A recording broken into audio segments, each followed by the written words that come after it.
எல்லா புகழும் இறைவனுக்கே. OnePlus 11 டிஸ்பிளே மாற்ற போகிறாங்க. கார்னரில் அடி வாங்கினதுனால டச்சு சுத்தமாக வேலை செய்யலை, டிஸ்பிளே போயிடுச்சு. டிஸ்பிளே ஒரிஜினல் தான் போட போகிறோம். ஒரிஜினல் தான் கஸ்டமர் கேட்டிருக்காங்க. நம்ம ஒரிஜினலே அவங்களுக்கு ரெஃபர் பண்ணோம்.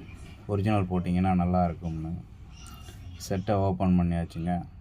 ஸ்க்ரூவை ரிமூவ் பண்ணிவிட்டு, பேக்கில் உள்ள கவரெல்லாம் ரிமூவ் பண்ணிவிட்டு, டிஸ்பிளே ரிமூவ் பண்ணிவிட்டு, ஃப்ரேமை நல்லா க்ளீன் பண்ணிவிட்டு டிஸ்பிளே ஃபிட்டிங் பண்ண வேண்டியதான் வேலை. டிஸ்பிளே ரிமூவ் ஆகிடுச்சு. பழைய டிஸ்பிளே கார்னரில் எப்படி அடி வாங்கியிருக்குன்னு பாருங்கள். இதனால் டச்சு சுத்தமாக வேலை செய்யாமல் போயிடுச்சு.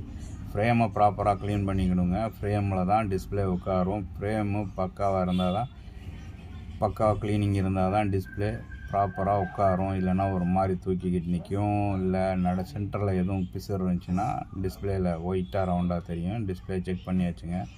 ஃபிங்கரு மற்றபடி ஸ்மூத்னஸ் எல்லாமே பார்த்தாச்சுங்க. பிரைட்னஸ்ஸு வேணுங்கிறவங்க நம்மளை தொடர்பு கொள்ளுங்கள்.